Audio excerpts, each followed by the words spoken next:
I think a lot of it is having fun. How much of that? Let's talk about that. How much of doing that, being successful, do you think is enjoying what you're doing when you're doing it? Oh, like man. how much? If you laugh at a joke, and I think I'm agreeing with you here, is that I've done things where I'm like going, I feel confident enough in it where if it makes me laugh and no one else laughs, I'm going to then think that's funny. Yeah. And that will then probably in turn be funny. Well, that might just be a good acting. I mean, yeah, that's probably just a really good way to, as an actor, to be able to like have that shift. Like, okay, if this didn't even land the right way, then that part of it is then funny.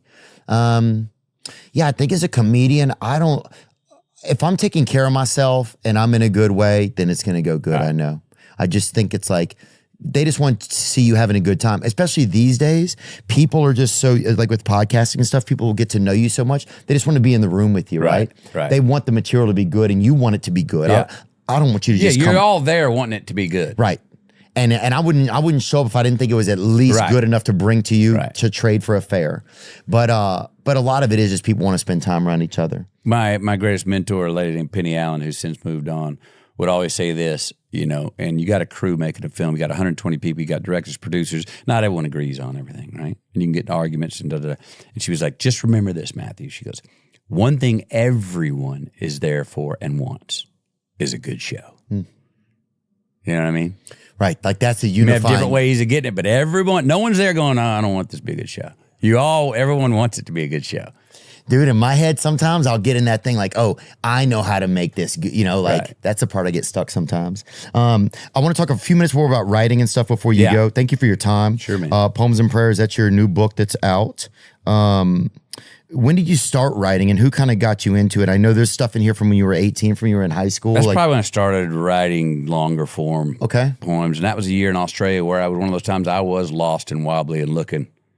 And trying to figure, didn't have friends to rely on, didn't have family to rely on. So I started, dude, I was losing my mind in a good way. I was writing 16-page letters to myself. Dang. And returning them with a 17-page letter. No way, bro. What? Yeah, bro. Socratic dialogue. I was going, hey, man, we got to entertain ourselves. I ain't got no one else to go to, so let's have this out.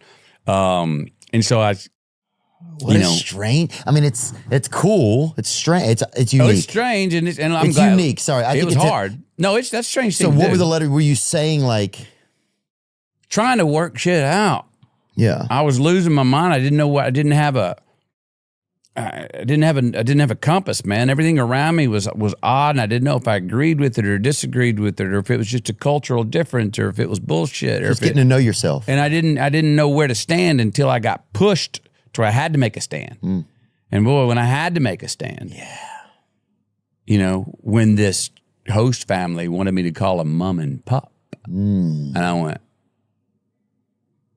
no, I'm not going to do that. I appreciate you thinking of me that way, but I still have my mom and dad. And I remember at the time, why I said this part, I do not know, but it was like I thought it would ease the blow a little bit. I remember saying this. I was like, no, I have a mom and dad, and they're still alive. Yeah. I gave them this little context, just in case.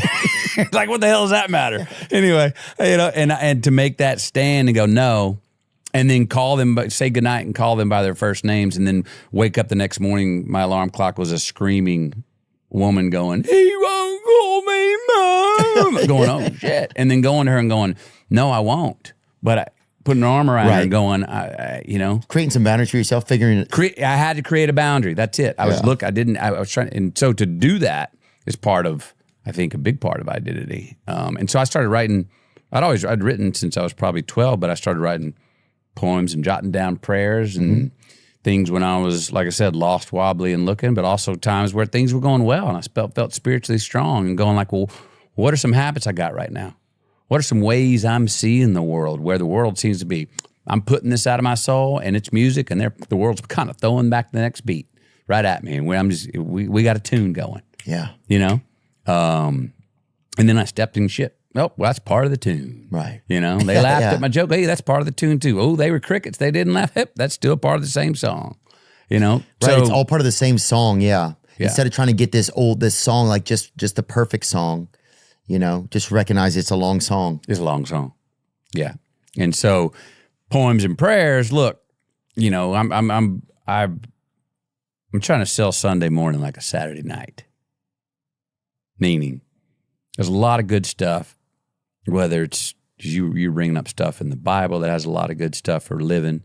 There's a lot of good things we've learned from mentors and other philosophers and great books and wisdoms of the past that we're told to do. And I know this, no one really likes to be told what to do most of the time. And we also don't really like to get advice. I don't like getting advice. I tell every director I work with, I tell them right off the bat, I'm easy to work with. Just don't tell me what to do. Right. You know what I mean? or and then I tell them, even like that, you find a way to make me think it was my idea. There you go. All right? That's I'll even know you did it, but don't tell me. And I'll just go, there you go. That's right. You know what I mean? But if you can put it in a rhyme, if it can have a bit of a ditty to it, if you can dance to it, and it's a good word, it's more fun to digest it. It makes the broccoli taste like candy. Yeah. And you go like, oh, okay, I can have a beer on the way to the temple. Thank you. Yeah. You know what I mean? Right. I mean, I'd rather have a beer on the way to the temple and be headed to the temple than say I'm abstaining from having a beer, but headed the wrong direction to the desert. Right. Yeah, I never liked taking suggestions. It's always been hard for me, I think. Well, it's tough in your life when things go pretty good sometimes to like want to relinquish the wheel, Hell yeah.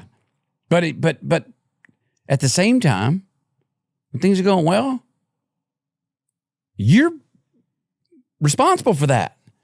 Don't give up the right to believe in that you had your hands on the wheel. When things are going well, we should not be so humble to believe that, oh, it's all just fate. Yeah. I think God wants our hands on the wheel. And I think my hunch is God's going, I got too many people relying on fate.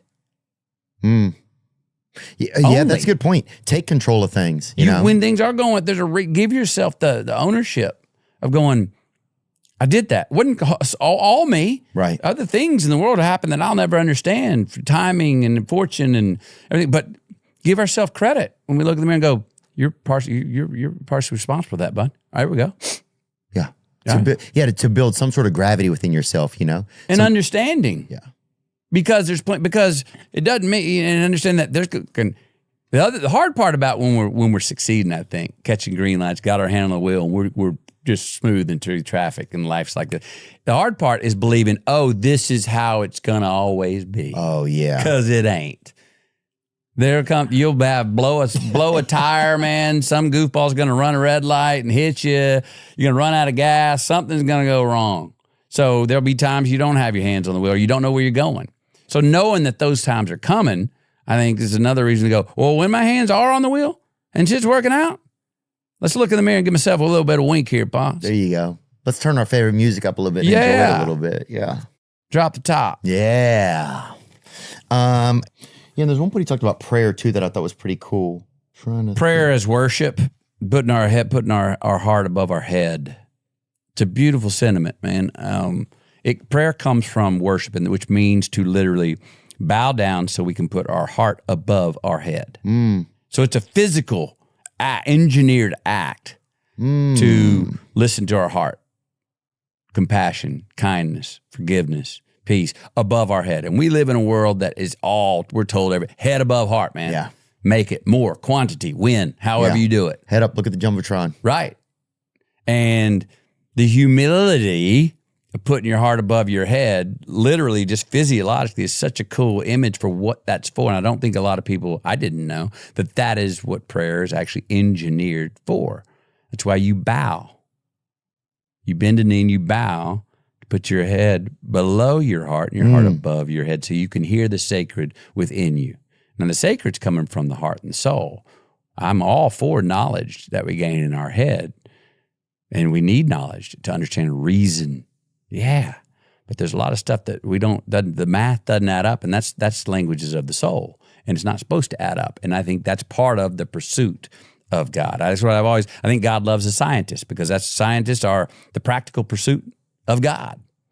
Well, there's some spiritual stuff that we're not supposed to be able to make sense of. I agree. It's what faith comes from. Everything doesn't have a balance sheet. Everything you can't figure out. Everything especially emotions, you can't like, there's not a lot of math on them. No.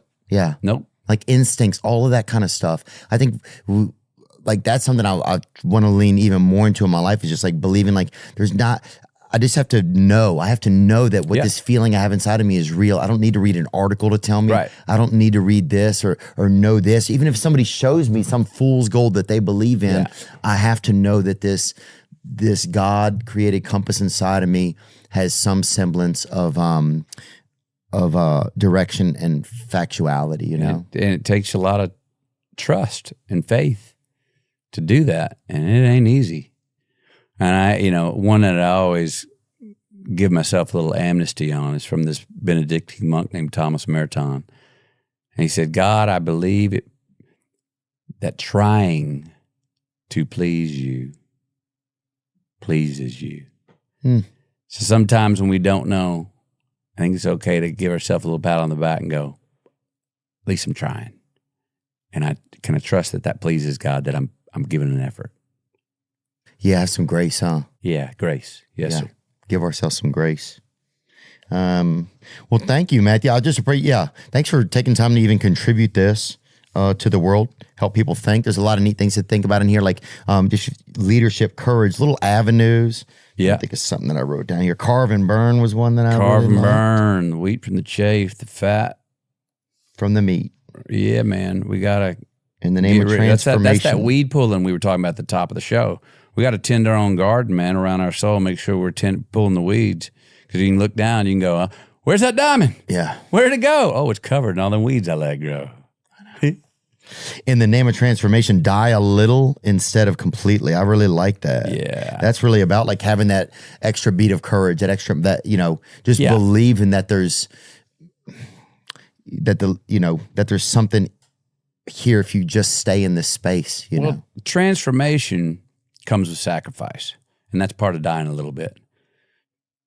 If you're nothing but transactional all the way through life, not transformation, if you're only transactional relationships, if you're only seeking work or things that can only pay your bank account, or things that that are definitely that are quantifiable, right? That you know the outcome, right? There's not a lot of faith in that definitiveness. No, and that transaction, if it's purely for transaction, if our life is purely transactional, then I think you die. In the end, you die all the way. You die a lot.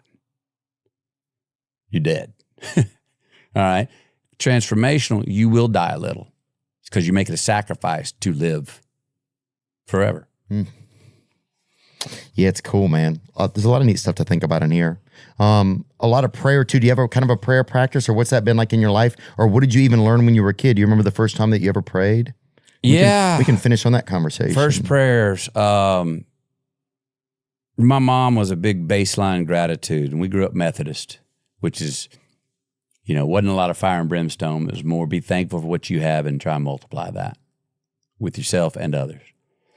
And I remember if we come to the breakfast table, like kind of grumpy or something, Mom would be in there cooking breakfast, and she'd grab us by the arm, walk us back down to our bedroom and go, you get in bed. And you get in bed. She goes, no, back under the covers. She already dressed, get back under the covers. She goes, don't you come to my breakfast table where I'm cooking you hot breakfast until you're ready to see the rose in the vase instead of the dust on the damn table. And you're like, oh, geez,